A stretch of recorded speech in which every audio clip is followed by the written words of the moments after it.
Giờ thì muối đặt đào muối á hay skip bấy cho mà phải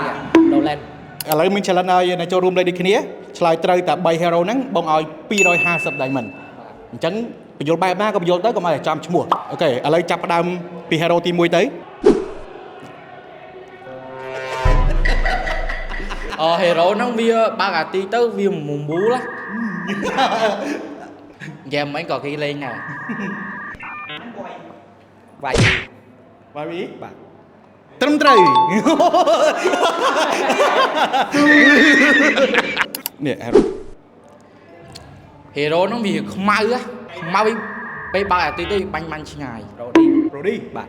អីមានច្រើនណាស់បាញ់ឆ្ងាយ đi khai với này ឥឡូវទៅដៃខ្លួនបងណៃមួយមើលទៅត្រូវហើយ hero nó bị căn đài đã tí tới bia đài bia từ múc tay luôn nhưng mà khỏi bia thì muối đặt đào muối á hay skip bấy cho mà phải đầu lên បានណាទៅដល់បងណៃមួយមើលឆ្លើយមិនត្រូវចុះបងប្អូនយើងដែលកំពុងទស្សនានេះបាទបើសិនជាគាត់បញ្យល់បែបនេះបងប្អូនយើងគិតថា hero ណាកុំភ្លេចណា comment នៅខាងក្រោមវីដេអូទាំងអស់គ្នា